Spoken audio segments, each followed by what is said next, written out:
Yeah, welcome back to Career Build Series. So, kind of catch you up where we are. So, last couple of videos, I went and did a tankering mission, built the tanker, went and got some fuel here for O'Neill. We're currently at O'Neill.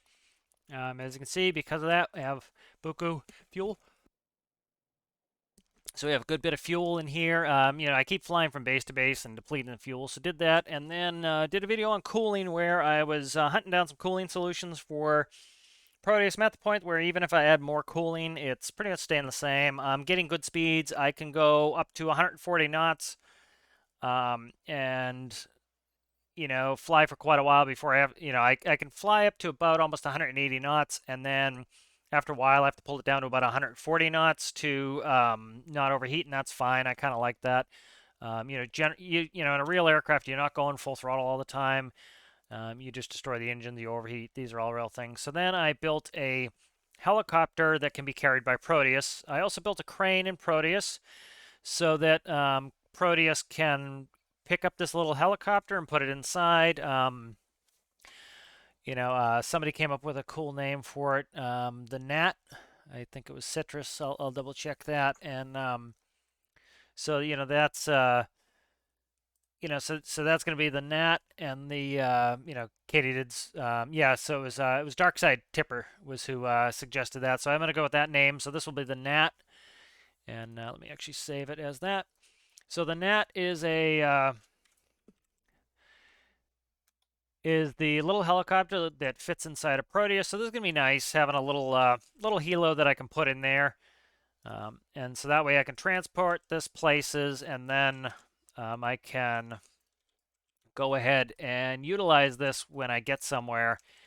And so, it's not a fast helicopter. It doesn't have a ton of navigation equipment, if any, really just has a compass.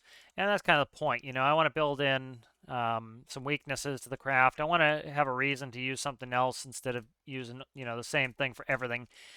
I also started work on a helicopter that can, tandem helicopter, my first, that can be used for loading containers. So one of the reasons I did this was presently, I really like doing container missions, and if I take a container up to the Arctic from, say, down here in the south, there's no real way to get it from there to the container port, from Tajan to there, so it makes it hard to do it with planes. So now, with the ability, so with this helicopter, I'll kind of quickly give you a showcase of that. So that'll be in some videos here. I'm not putting them out yet. I figured I'll break up the building. This is more buildings, so I'll show you these build videos later. But if we go ahead and look at this is my tandem Helo. Working well. It has 8 seats inside. It has a container carriage. It's nice and accurate. It has katydids cockpits, so all I have to do is pour it in the gauges. So probably be seeing some more of that later. I'm going to kind of intersperse. I'm trying not to do 2 weeks straight of building and then do some other stuff. And so that's kind of where I'm at. Let's see what else. I put an APU on Proteus. Wrong one. Put an APU on Proteus. So Proteus now is an APU. So that is nice, as you can see here. Rotodyne I can also use to move containers. So I'm trying to decide what I want to do. So let's go ahead, and we haven't done a mission in 100 years, but also they haven't been popping up much. So let's go ahead and zoom out and see what's going on here. It's a C4 is on fire. Let's see. So we're close to home base. I'm trying to decide what I want to do. Can't really navigate very well with the Gnat. So we're at O'Neill. Let's go ahead and let's find a place to sleep. And we will see what missions pop up. Supposed to have natural disasters on. I don't know if they're on or not. I don't use natural disasters much. So we'll have to see. What's this? Blue mail van requires servicing. Evacuate civilians. Let's go ahead and look at this. All right, so yep, natural disasters are working apparently. See, I just don't know how they work at all. So what's this? Extreme weather. Okay, so that's impact event. So we have two civilians, and there's my van, my transport van. Okay. Karn's right there. Trying to think what I want to use to go get these peeps. So we have two, There's 2. Okay. So there's 4. And then the van. Can't do everything at once. We're way up here at O'Neill. I hate to say it, but let's sleep on it. Let these people be dealt with by somebody else. It's just too far. I could take Hummingbird. It wouldn't take that long to get there. See what else pops up. I don't know how long that mission will hang, but transpo. I wish we get more of these transpos. That's something that it would be nice if they expanded the game. Okay, so these people. Okay, so that ended. So I'm just curious how these missions work. All right, so let's do this when we're close. All right. So let's go ahead and let's take the gnat out. I'm very curious about the gnat's range, and I kind of want to test the gnat. I think the gnat is done, if memory serves. I've been on a kind of a building spree, so let me double check electricity. I think it's all connected here. It's a pretty cool little helicopter. Yeah, it looks like everything's connected. We have a relay. This lighting needs to be fixed, but that can be done. What time is it? All right, it's morning. Override weather. Wind is a little high for maybe such a tiny little helo. So if you haven't been watching, the whole point of this helicopter is this can be loaded into Proteus. And so if I can ever fold these rotors, this can be loaded into Proteus. And so I can carry this with Proteus. And so that allows me to bring a little helicopter with me. And so this has a reasonable 5-person capacity in there. Let's go ahead and fire this up. And we start in flight mode. We don't have a ton of fuel. We have 37 gallons. But this shouldn't be all that fuel hungry. It's also not all that fast. Whoop, whoop. Oh, I got on third person. Come on, come on, come on. I currently, luckily, have damage out. That was me. I don't have the gyro on, and let me see. Can I even put the gyro on? I can't remember. I don't think I set this up to fly with the gyro. This is going to be ugly trying to fly with this in this wind. What are we looking at speed? We're only doing 29 knots. It's not that far. So we'll take it. Take me a little bit of time, but we're going right in the wind. Tailwind would have been nice. We're going to be fighting this the whole time, so we're not going all that fast. But again, this, I try to build my craft to do certain jobs, kind of realistically, I don't want something that does everything, it's like, I'm even kind of iffy about having a helicopter be able to move containers. It's kind of iffy for me. I kind of like to have things a little bit more realistic, but, the game's not necessarily set up realistically, so I kind of, if it gets in that situation, I don't mind it. I wonder if I can get close to the train, if the wind will stop bothering me. I doubt it. In real life, the wind will essentially, there's friction of the terrain, especially trees, so it slows the wind down. That's why, aloft you get really heavy winds, and down low you get some lighter winds. So we're going all right here. We're not moving uber fast, but main thing I want to test with this vehicle is fuel. We only have 37 gallons, but this should be running really efficiently. I think it's running 15 RPS. It's a 6-cylinder modular, not supered, so it shouldn't be super duper thirsty, but and again, I want this to be very short range, not a lot of fuel. I want this to have some liabilities, and again, this has one benefit, that it's tiny, cheap, and that you can carry it in Proteus. Those are really its benefits. And it can do some missions, but not all that well, But I'm enjoying it. Nice, fun little helicopter, and it was fun to build. It was quick and easy. I can load the mud skipper into Proteus now with that crane. I can also load a container in to Proteus with the crane. Just messing with my windows here a second. All right, and so I have my hands up the keyboard for a second, so I'm kind of flying funky. So we're just going to do VFR. So there's going to be a VFR helicopter. I'm not putting any autopilots in this or any sort of even my ADF navigation system. I might put that in the, actually probably not. I don't have the space. Really no space in this for microcontrollers. So that's kind of, another thing. Let's see, fuel. Okay, so we've used 10 gallons of essentially 40. So the likelihood that we make it is probably slim. Probably do, so I'm, I'm also trying to figure out what's a good fuel quantity for this. So I'm probably gonna have to double up the tanks at least, maybe triple them. I don't want a ton of range on this, but I want to be able to do missions. There's no point in having this thing if I can't do any missions. So, but I like it. It's a fun little craft. It's just cool little plaything, and you know, it's kind of cool. It don't have to. Not everything has to be uh, do everything. It can have some things that kind of are just for funsies. So I'm gonna need to head a little bit this way. So I can see where I am on the map. I'll fix that here in a second here.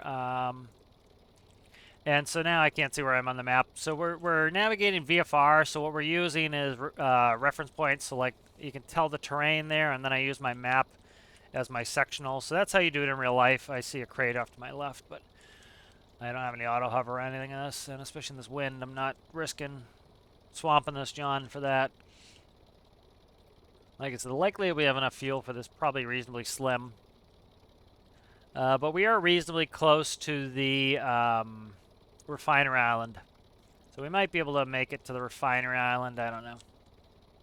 Yep, I'll recall it again. This is part of the testing phase. You really get your testing in when you go and you do some missions, and you see things like, okay, I definitely don't have the legs to go to a mission, and so I need more fuel. All right, so I'm looking over here to my right. All right, so it's about 45, so like maybe like I don't know, 5 o'clock, and I'm headed north. So 5 o'clock off that, so we're talking east-southeast is that right there, as you can see, is probably that island we're going for. And so I'm navigating with Dead Reckoning. I'm using all my landmarks to kind of tell me where I'm going. So between the compass and the sectional chart and looking at visual reference points, I can tell where I am. It's a lot of people like to rely on the maps or the moving map to tell where they are. I prefer not to do that. And it's definitely a skill you pick up of how to navigate. So of course I should be better at it just because I have the experience doing it. So it's it's kind of my preferred way. So actually we're not doing too bad in this wind. We're not going fast. Again, this isn't designed to be fast. It's designed to be tiny, cheap, efficient. But I think probably doubling the fuel is going to be it. This is not a very long mission, and I'm struggling to probably have the range for this. So we're going to put down, and we'll see. So I have a ground idle on this. So if you look at the buttons above my head there, you see the one that's lit up green right now, that is the engine on button. Below there on the left, that is ground idle. So ground idle is when you're parked on the ground, you put ground idle on it, it brings the RPS down to about 5. And so the RPS is way too low for you to be able to take off, and so it saves you some fuel. So you could either shut the engine off when you park it, or you could just throw on ground idle. I don't know if this has fuel, this base. Let me check my fuel here. Oh yeah. Wowza. We're about half there. A little less than half fuel to get here. We're also going against the wind the whole time here, so we won't have a direct tailwind. We'll kind of have a crosswind, but we won't be fighting it as much to go to drop them off. If I do go to the refiner island for fuel, we're going to be hurting. But right now I have no auto hover on or anything. There is a gyro smoothing it, but it's one of the things I tell, a lot of chatter on Reddit these last couple days about people, saying the stock gyro sucks, and is it perfect? No. Is it great? Not necessarily, but it's not bad. A lot of people, I think they kind of, they expect the gyro to do everything for them. And so they try to, they might build a helicopter or plane that's not stable to start with, and then they expect the gyro to be able to correct all of those flaws in the design. And, of course there's going to be flaws in the design. Most people don't have a background in that sort of design. And so, of course, they're going to struggle with that, and so, but if you can get your airplane or helicopter to fly pretty well without a gyro, when you add the gyro, it makes it so that the gyro has to do very little work. And so by doing that and making it so that the gyro doesn't have to do very much work, the likelihood that the gyro is going to freak out is low. And the other thing that a lot of people don't do is they leave their sliders at 100% in the gyro. If you decrease the gyro sensitivity, it often gets rid of the wobbling issues of the gyro. And so that's also something I recommend. You know, there are a lot of gyros on the workshop, custom gyros that I don't care for because they are very stiff and it doesn't feel like flying a real aircraft. It feels like flying an arcade game, and I'm not interested in that. You know, I want to have something I have to fly like this. You notice I'm having like if I take my hands off the controls for just a second, especially in this wind, I'm you know, it gets precarious and almost hit the water. You know, I have to fly, and so that's kind of what I want to do. You know. And especially this craft is not getting an autopilot. This is going to be all manual flight and be very much me flying. So I like that. You know, that keeps me engaged. It keeps me interested in the actual vehicle. The vehicle operation is the main thing for me. So we're at the nuke plant. Be nice if we could fill up our tank, but I don't think we're going to be able to. So we're coming in. I see the peeps. Of course, they have a box. I doubt that box has come with us. I should have read the mission. We'll lose some points on not being able to take the box, but whatever. So there's a good situation for ground idle. So when I get on the ground here, I'm going to put ground idle on. You dressed up like Santa Claus there, guy? Yeah, see how I have to manually, like, I am controlling it? That's because I don't have an auto hover on. I think, do I have? Okay, so press 1 will turn the auto hover on. All that's doing is essentially doing that for me and smoothing a little bit for me. All right, let's go ahead and, did I put the gear down? Yeah, I put the gear down. Okay, let's go to ground idle. So that's going to help keep us on the ground.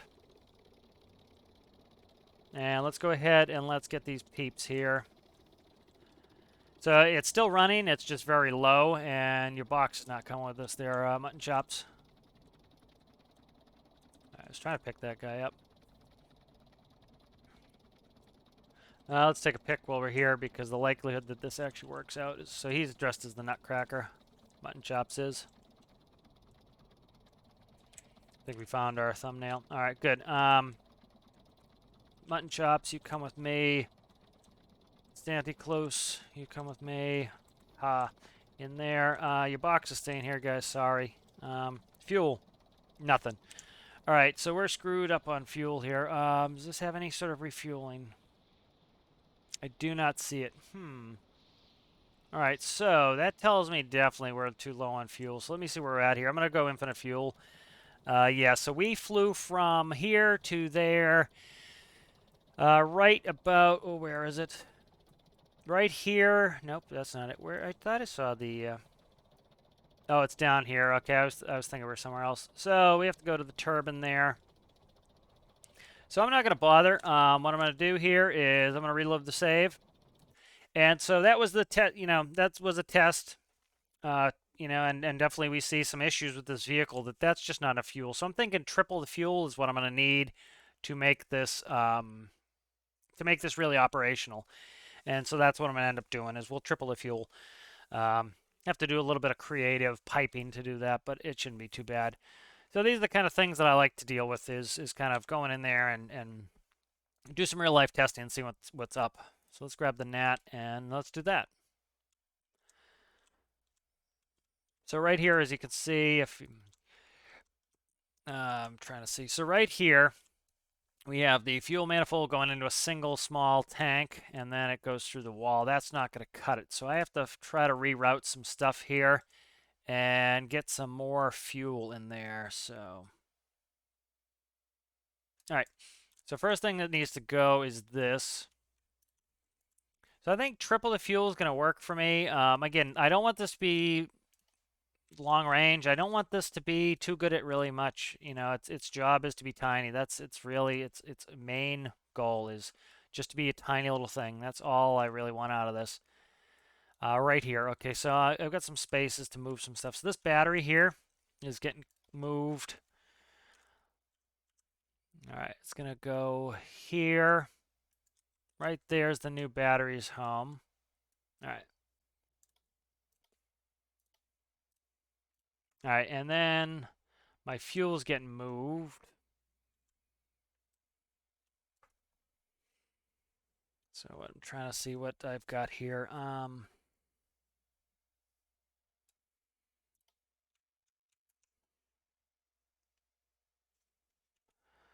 Let's move that too. So this here is going to be cut. That will be moved down like so. All right, and you will be cut, and you'll be moved up. Merge those in. All right, and then this tank here, I'll just delete it out for now, and then we'll just paste some new ones. Camera control has been very twitchy lately in the editor. It's been really kind of obnoxious there. Okay, so that's 1, 2. That's air pipe goes there. What are you? You can't go anywhere. Now I'm kind of in trouble here. What are you? Okay, that's fine. What are you? Okay, that's fine. What are you? All right, so there's my air there.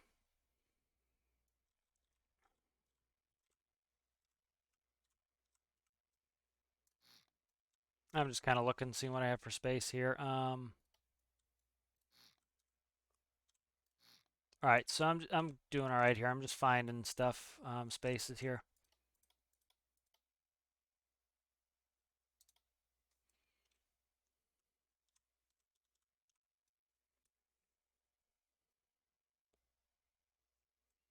Just trying to find where to put this air. Yeah, I need to move the air to get that fuel in there. So I'll work on what I'm doing here, and then let's go delete you, delete you, delete you. So I need to reroute the air, and then the fuel is going to be, that's 2.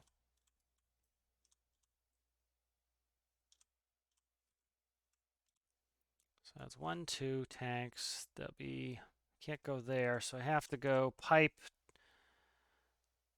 across. Okay, so I'm kind of just routing this to get 3 tanks in here. So tripling the fuel.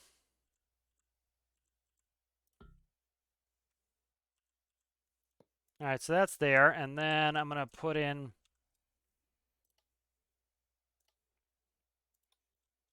All right, and then I just need to reroute the air. That could go on the other side or somewhere else. So it'd probably go off the top. All right.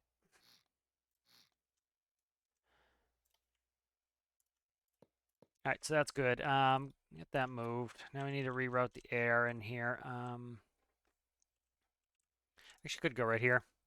That's gonna be the easiest thing to do right there. So let's just do this.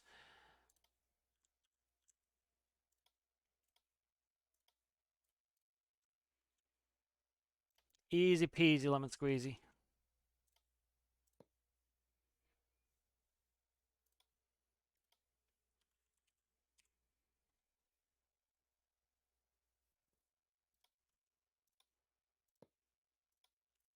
All right, good. So that's our air.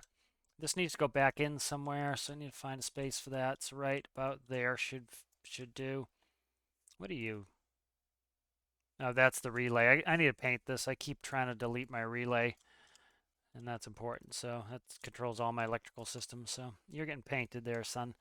And then so I'll put that right in here, this other panel. All right, good. I think that's just the door panel.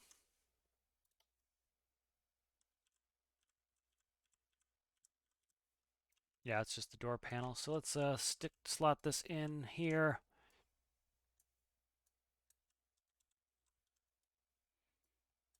Right there. These little builds can be fun, just trying to hide stuff. So that worked out well, so that got rid of that. Let's check some paint really quick. So this is always annoying right here, is I can't color this. I wish they'd prioritize fixing that, but I'm not going to complain about it too much here. All right, so that's painted. You know what I could do? Rotate this like this. Okay, good. So let's go rotate this. And what do I need? Door on the close. If I go like this, I shouldn't be able to see it. And so it's other way. There we go. You have to paint a bunch of stuff to fix this, but still kind of see it a little bit there, but it's less less visible. So this is going to be black. This is going to be the door color. And then I want this to be the red. Okay, so that's actually all set up. So let's merge that.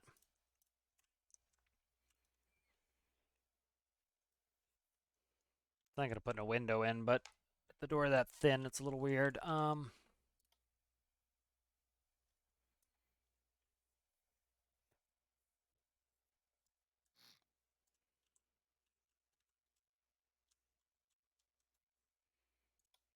think I'll put a window in here. It's a little bit bare, so I could use a window, I think.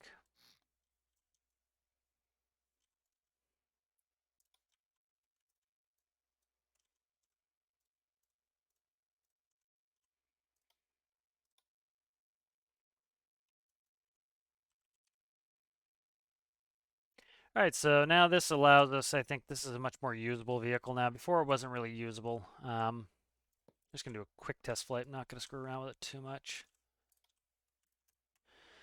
But I think we're in business here. We're in business there, so that's good. Yep, a little bit of little window in there is nice.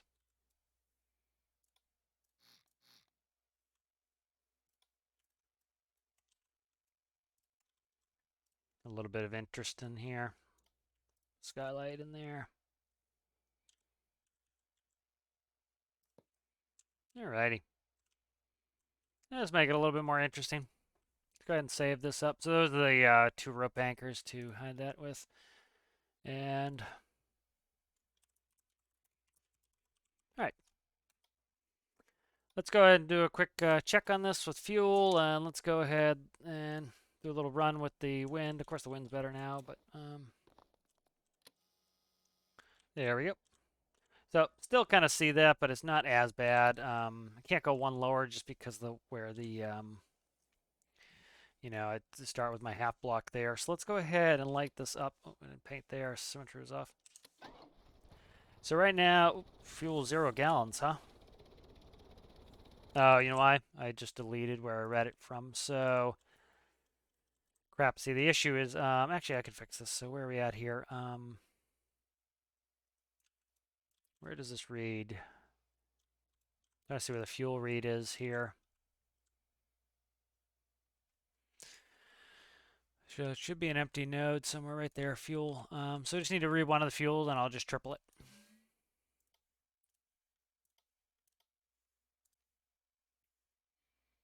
And where you at? Fuel. Fuel's right here.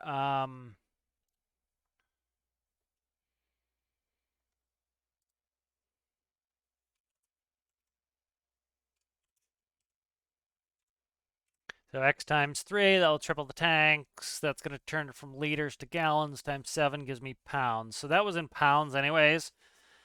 Kind of think I want this in gallons.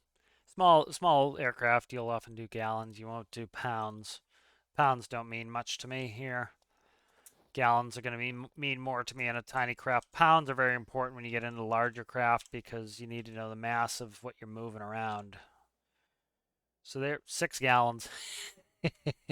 That's a tiny amount of fuel. Uh,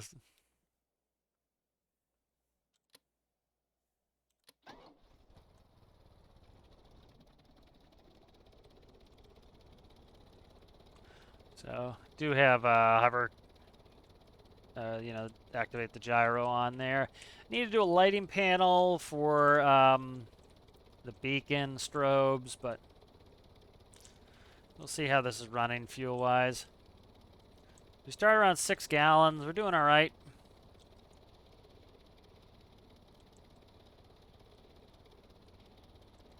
Hopefully that's a little bit better on the fuel there. Try to do a quick little flight from somewhere that we have fuel. So we can go over to Harrison, I think, and yeah, let's go to Harrison. You know, let's go here. This is right next to refinery. We can refuel there. Let's do this mission here. So I'm just gonna we're gonna call this a test, but I'll try to navigate there if I can't. Actually, the waypoint. So I'll leave the waypoint up. I'm gonna do this as a test anyway. So we're down about a half a gallon already. So we'll see. We'll see how useful this is with such a small fuel quantity.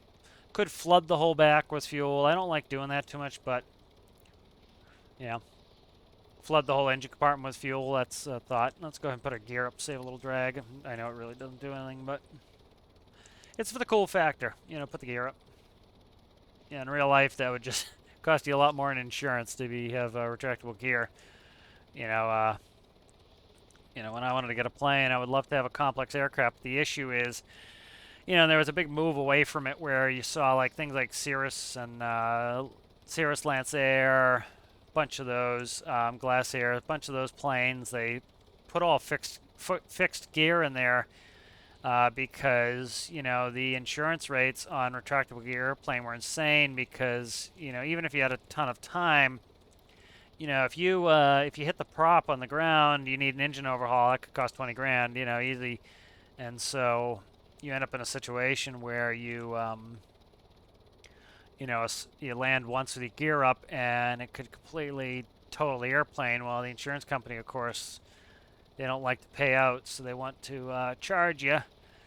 And so it's the insurance rates were insane to have retractable gear, and the amount of fuel savings you had was pretty negligible compared to the insurance costs. You're probably saving more by not having retractable gear, and so there's a big move away from retractable gear.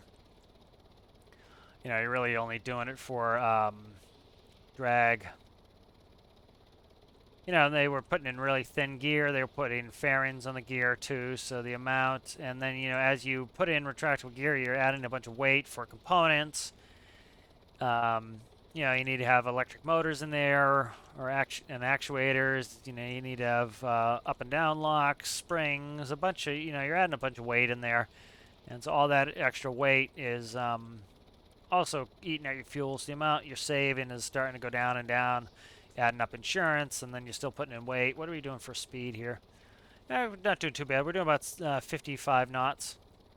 So again, this is not designed to be fast. It's a tiny little helicopter. It's designed to just be a fun little thing that I can carry around in Proteus.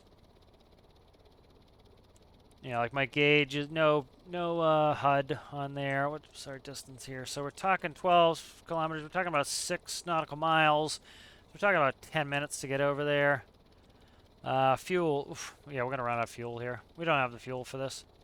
So this thing is still fuel, very problematic fuel-wise. So you see a short test there. We're just eating through our fuel. So I need to probably flood that whole compartment. So these are the things you learn. Not a huge fan of flooding the compartment, but it can be RP'd. I'm not putting opening doors so I can see the engine bay. So I'll just flood it. We'll see what we get for fuel on that. But we don't have. What does this have for fuel? I could see what I'm doing here. That's we sell diesel there. You could buy diesel here. Let's go buy some diesel. I'm gonna probably run out before there, and we'll recall it. But we're down to 0.32 gallons. So this thing's sucking up juice pretty quick. Might not. The calculation I put in there might be wrong too. But we'll see if we get fuel exhaustion here in a second.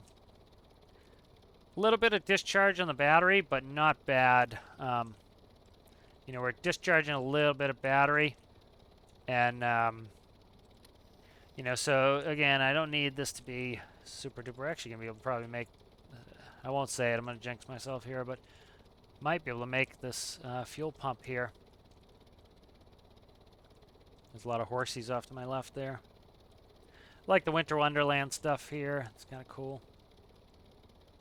Haven't run out of fuel yet. The gauge is probably going to show nothing. Okay, so the gauge is showing nothing. Still haven't run out, so.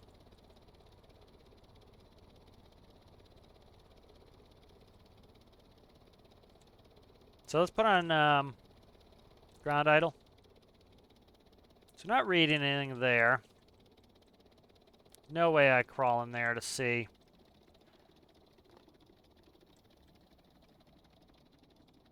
So let's fill it up, see what we get here. So let's go ahead.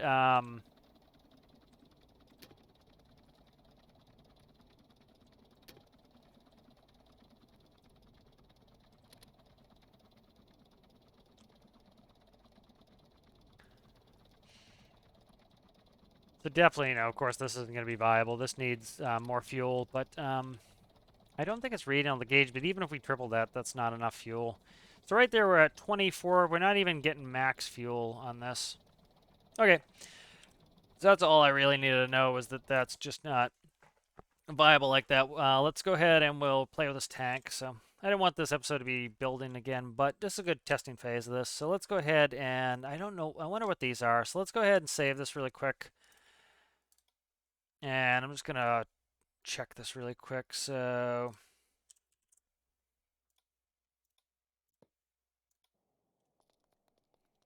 let's see what one of these looks like. 31 liters. So about 10 gallons. Yes, that makes sense. Okay. And then, so we only got about 30 gallons when I pumped it because I don't think we're filling the lines here. So let's load the nap back up. The nap backup. All right. So let's all right. So let's go ahead and here. Let's oh, come on. Symmetry's off. Good. Okay. Oh, come on. Delete what I want, not what I'm pressing. Oh, come on, man. Like, it looks like I'm selecting this pipe, but I'm not selecting that wedge there. Just tough when you get in the build like this. All right, so that I need that to hook to the cylinder. This goes up there. All right, so I'm going to reroute some stuff again. I kind of like this, the iterative building and kind of getting back in there and seeing what I need. I kind of enjoy doing that. So. All right, so that's there, and then let's go ahead. So let's make sure these two cylinders are joined. That's fine. You can go down here, and I'm going to put you back on the side by my refueling nozzle there. And then you can be cut.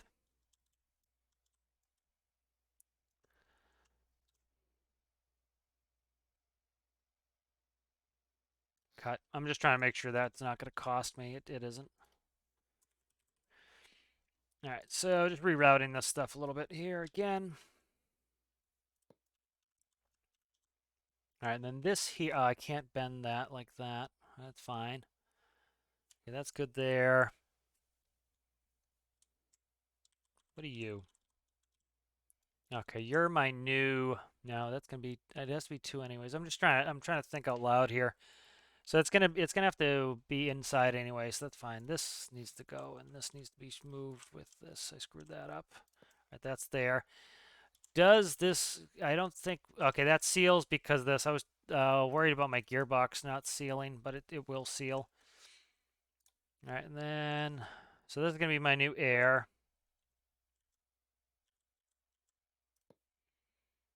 All right, and then I want a yellow here, so let's put that there. All right, so this here is going to be my air is now reconnected to the side there. This is going to be a fluid in here. And this is going to be a fluid in here. Yep. And then I'm going to flood this whole section with fuel. So what are you? You can serve your purpose and you can serve your purpose. Okay, good. So this is going to be a meter here. And so that'll be to read my capacity. And you're going to be my spawner on this side. And you should be set to diesel already. You are now going to go, you are going to go to fluid level to here. I need to fix you. You are now X divided by, that will give me gallons. Why is that too few arguments? X time, okay, the times I didn't get rid of. Okay, X divided by, that's good. All right, let's see what we're looking at fuel-wise here for this. Should be quite a bit more fuel now. Should be in gallons. So 281 gallons. Lots. Okay, so that's a lot of fuel. So that should be good.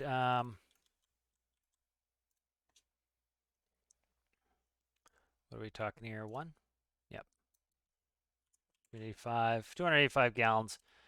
So let's make sure this flies. That's considerable amount of weight all in the aft section, so we have to make sure that works. Because it might not work. Could try to do floor fueling too if I need to move a little weight, but we'll see if this is usually pretty actually pretty tolerant of that. Oh yeah, no problem. Might tip aft just a hair, but not. It still flies well, and we have a good amount of fuel in there now. So we actually have a usable amount of fuel. We don't have tons, but put this in perspective. My tandem helicopter I just built, I think, has something like 385 gallons of fuel. So I think Katydid has less than this does now. Yeah. So this is definitely viable now. This is a viable vehicle to be using. So this is, you know, this made this useful. Before it wasn't useful, and so, again, no point in having it if it's not useful. You know, kind of the way the game has it set up, you know, you can, you know, most of the place you go, if you own it, you're going to have a workbench anyway, and so you're going to be able to spawn stuff. But I kind of like the notion of, you know, ferrying this helicopter around inside of Proteus. It just seems kind of cool and fun to me. It's not uber utilitarian, but it's, yeah, again, don't necessarily do things in game because they're practical, to do them and have fun, you know. So we're traveling about 60 knots, so we're going about a mile a minute. We're talking about 7 minutes to get to the fire. So very much a hands-on helicopter. It's going to be very simple. You see how it's tilting and trying to weather vane into the wind. That's pretty natural. But yeah, I'm liking this little helicopter. It's fun. I like the name that Darkside Tipper suggested. It's good. Yeah, so it's a cool little helicopter. You know, trying to decide something cool to do with. Where's this guy? This might be right here. Okay, there's a lighthouse up here. Okay, what's that? Lighthouse keeper. Okay, I thought it was this lighthouse. It's not. Did that mission end? I think that mission's ended. Okay, that's fine. That mission ended. We're not going to do this one here. We could. Let's go there. Why not? So that is going to be about 3 minutes to get there. Yeah, maybe I'll switch out, get a faster vehicle. But again, you know, each vehicle I want it to have its own little pluses and minuses.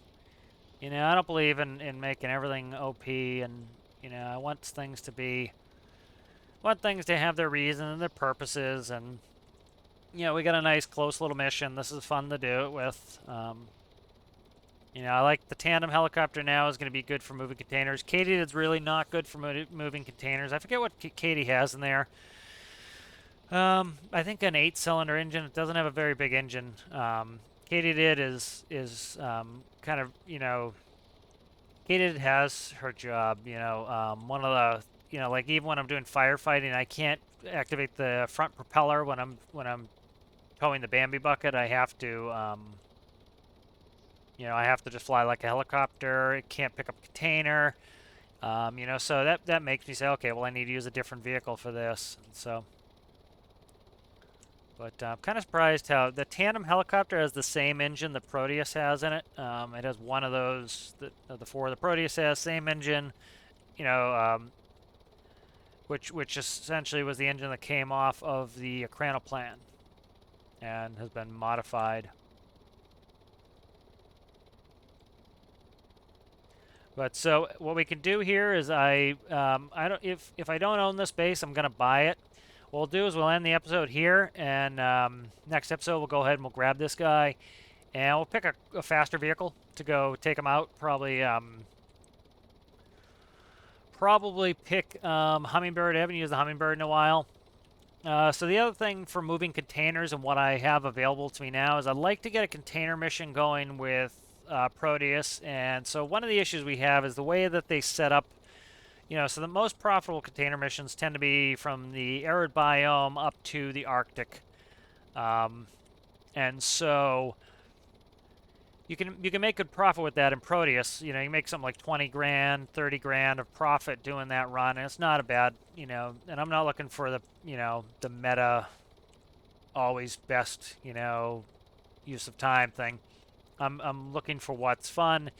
And so for me, you know, one of the things I like to do is I like to load Proteus. Proteus can self-load at least one container now, maybe two. I have to kind of see how my crane system's going to work for that. But it can load at least one container, maybe two. And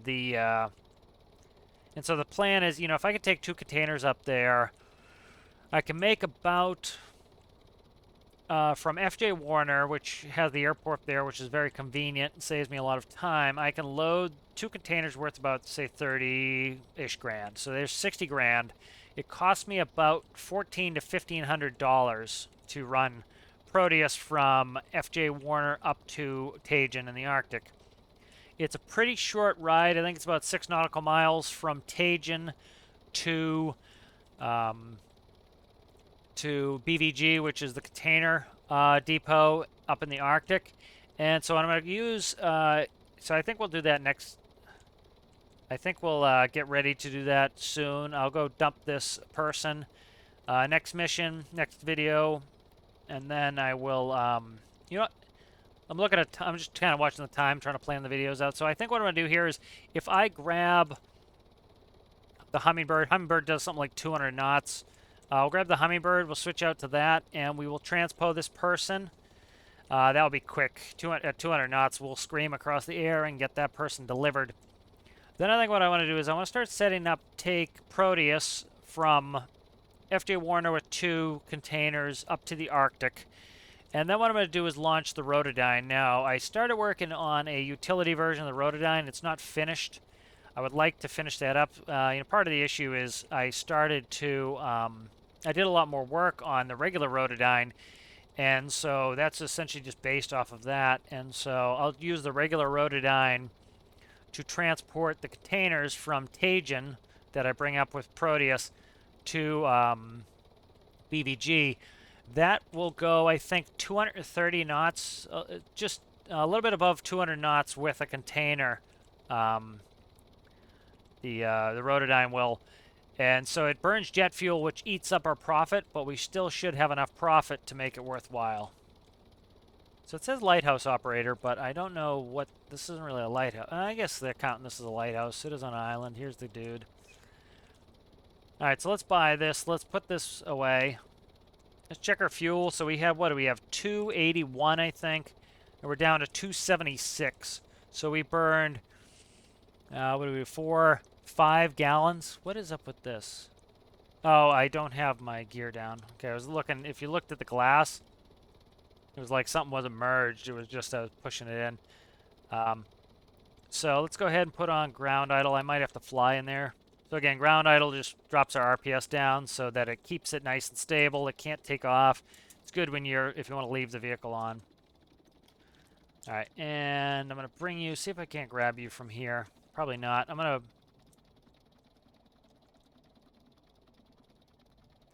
yeah, push this in really quick. I probably should get the rudder blades off, but OSHA's going to have a fit. OSHA going to have a fit. I think the parking brake's on too. I bet the parking brake's on. Let's shut down. I'm going to push it in. It'll take me 2 seconds. That's another thing I like is like little things like pushing it in and stuff like that. It's kind of cool to me. Parking brakes were still on. I was still able to push it because it's so light. So this thing is fun and it's tiny. You know, like see this? This is fun. I like this, just be able to push the little helo in. Let's look at the stats on this sucker. So this is good. With the new fuel tank, it's flying great. Let's save that. Nat back up. And let's see. So this cost me $5,790. There's not really anything else that's going in this except some lights, so it's not going to be expensive. It only weighs 463, so that's cool. Let's go ahead and grab the bird. Bird is fast, so kind of the bird's job. Bird was the original designed to go on Triton.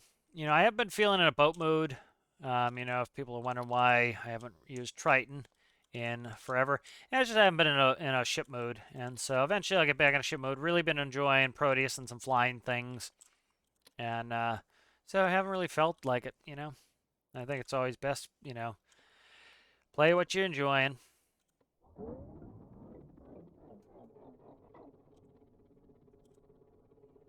All right, and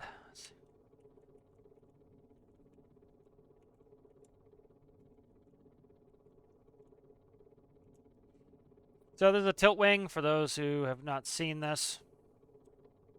This could use an update, certainly.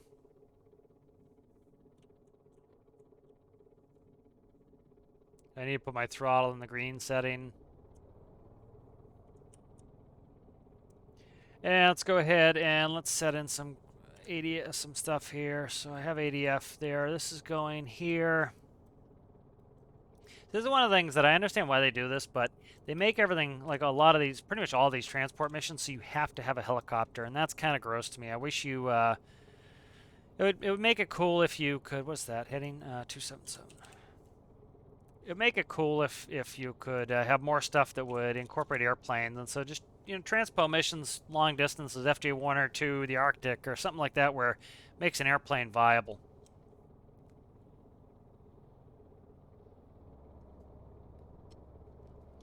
All right. Trying to remember all my speeds and everything, and so some people have been having issues with cooling. Put it in perspective. If you see, look at the cooling on that one old school radiator. This is all this has for cooling. As you can see, it's ram scooped. I don't think it's turbocharged. I think it's just ram scooped. This sucker, I do have to pull it back a little bit. It automatically has heat protection. Usually doesn't jitter. I think that's just the wind being up. But we got a little jitter, so that just means my pitch on the p-value is too high, I think, on my autopilot. But, you know, part of it's RPS, so where's my RPS here? So right there, RPM, so divide that by 60. Let me get a calc here real quick, make it easier. I can do it in my head, but 14.25, so probably I'm setting it at 15, and it's just lagging it by a little bit. So that's 14 RPS on this. We're going 222 knots. We have a prop pitch of 53%. Let's see if I can't get a little bit faster. I think that's... Yeah, I see. So I was actually probably at my max speed there. I think 60 is my max speed setting on this plane. So you're talking, we're doing 14, even less now. We have less RPS, doing 218 knots. And, you know, that's all the cooling that needs. I'll have to bump it back a little bit after maybe 15 minutes of flight, but I'll still be doing 200 knots, you know. And so cooling is all about flow rate. You know, you keep your flow rates up. You want to see, for example, you want to see 75 liters in, 75 liters out. You don't want to see it oscillating. If it's oscillating, that means that essentially you're not cooling at all. And so that happens if you don't have, you want to pump on either side. That keeps the fuel rates or your flow rates consistent. I'm going to have to go to 1500 to not hit this mountain. I can override anything manually by just pulling up on the yoke, but I didn't. So like, this is nice. We're cruising at 220 knots. You see, temp is good. We'll be there before we get anywhere close to overtemping, and I can easily take this to the Arctic and not have problems. What's my fuel on here? So this is 401 gallons, just to put that in perspective, or more, you know, I think 450, 480, something like that, to put that into perspective compared to the Nat. The Nat's now, what, 281?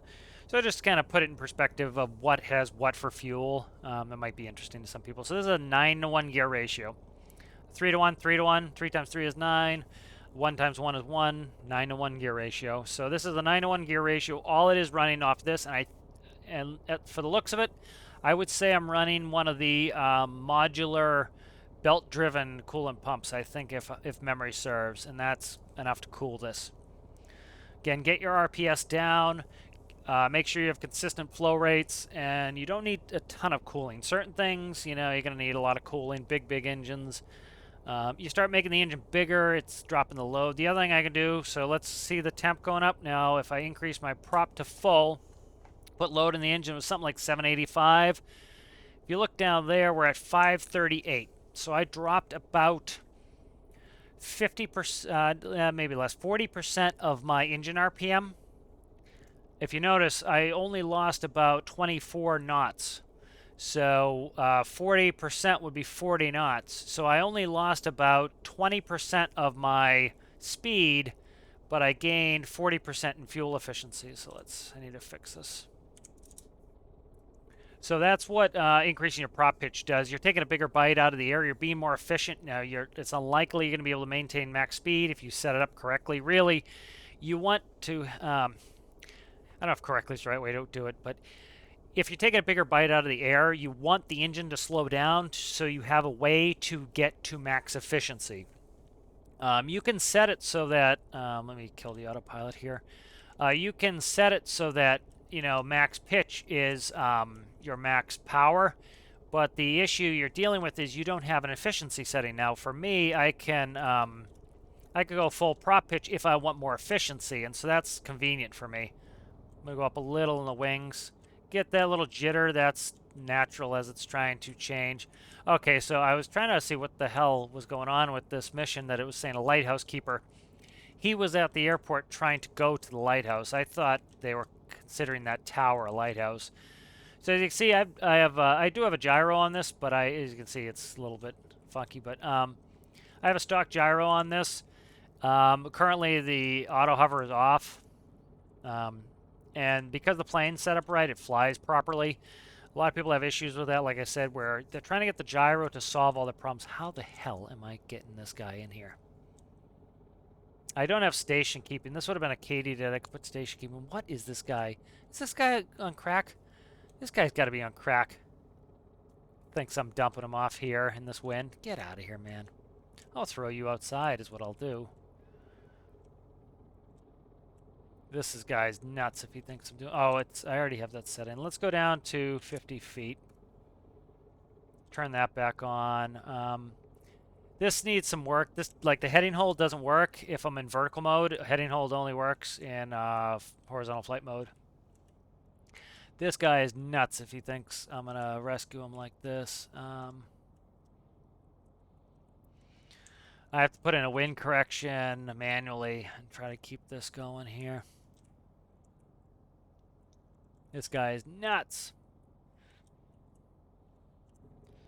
What's my altitude? Okay, we're still going down. Ooh, 50 feet. It holds it though. Holds it pretty well, right on the money. You see 50 on the nose. But this guy's on crack. He really is. There's another container. I haven't been getting crates, but crates would be a good way to make some money. So there's my wind, okay? So now what I'm going to do is I'm going to hold my alt key and I'm going to start putting pitch in. I'm going to let it weather vane in the wind. It will automatically weather vane in the wind, so it's pointing at the wind. I didn't do that. So I'm going to look out my side. You see how we're still gently drifting backwards, still tapping W? Okay, so my wind correction's in, and my hands are off the keyboard. You notice we're holding perfect position. That's manual station keeping. I'm going to roll up here, and I'm going to go down to 35 feet. And I'm going to put this up here, and we're going to see if I can't get this to do what I want it to do. So this is going to be hairy and interesting. The water is right almost up to there.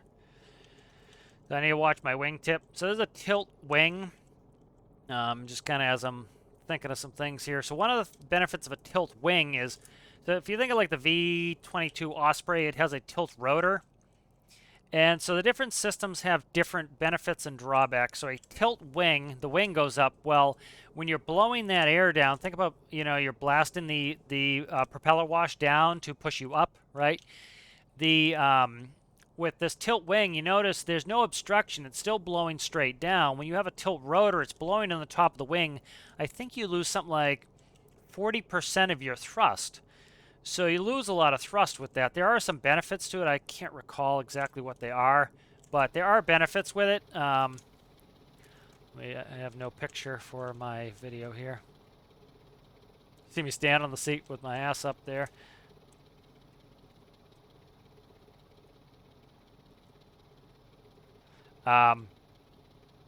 So there are some benefits. I can't recall what they were off the top of my head, but there are definitely some benefits with having a tilt rotor. I think, you know, complexity, I think, stability, maybe. I can't recall exactly what the article said, but bye-bye.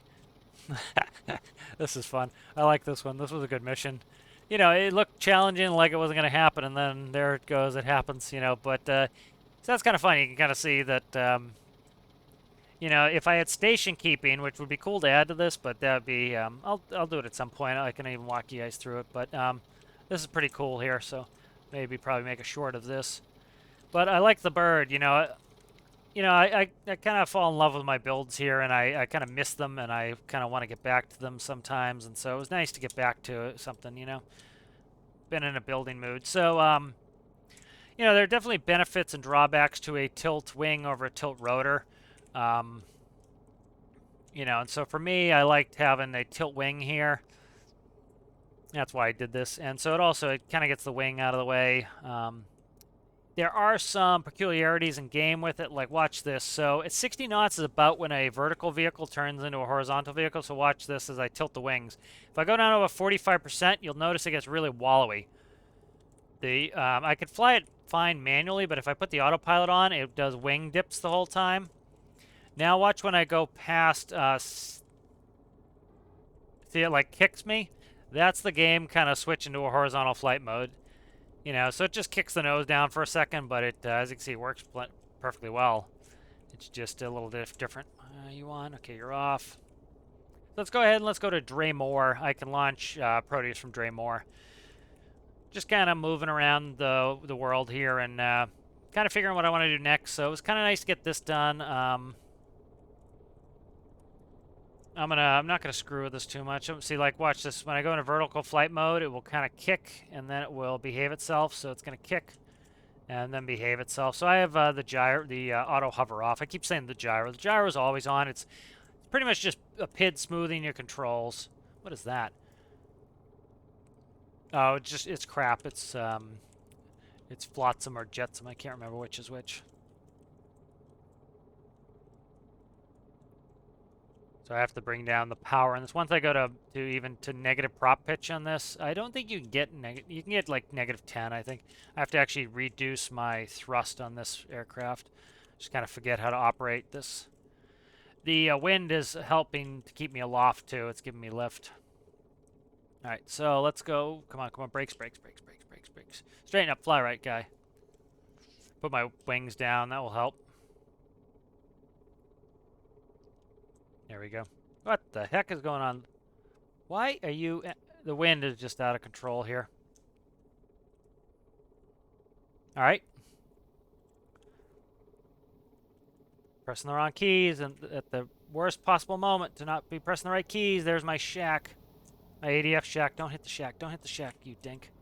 Don't hit. Don't hit. Dang it. Come on. Oh my god, what's going on here? Me fighting the wind. This is all wind here. All right. Look at the wind. 80% wind. That's why. So we did that rescue in 80% wind. So this is wind off. You see we have no problem here. All right. So a lot of people get frustrated with that stuff. That's why I highly recommend turn on the creative menu. Turn on the creative menu. It's easy to kind of not get annoyed with some of the artifacts of the game. But that was 80% wind. You know, some people on Reddit lately have been asking for even more wind, and some people have been saying, oh, there's too much wind. And you figure, I think 100% wind is like 80 knots. That's like hurricane strength wind. Oh, and shut my engines off.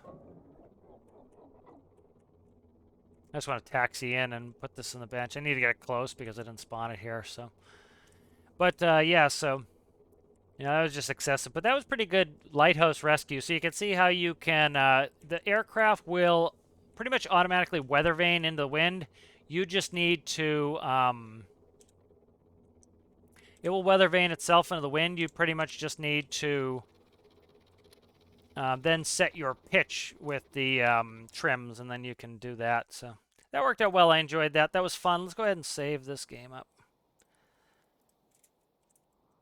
But I enjoyed that mission. You know, it was kind of a, a lot of this people will they, I know the missions are repetitive and that can kind of get boring, but the positive element of that is, like having the wind on and getting that situation. Yeah, we're delivering a lighthouse keeper to the lighthouse, and that seems boring, but I had to set it up so that we could hover and then jump off the back, and that made it cool and fun. And so, a lot of it's this emergent gameplay. You never know what's going to happen. So, hope you guys enjoyed it, and I'll see you in the next one.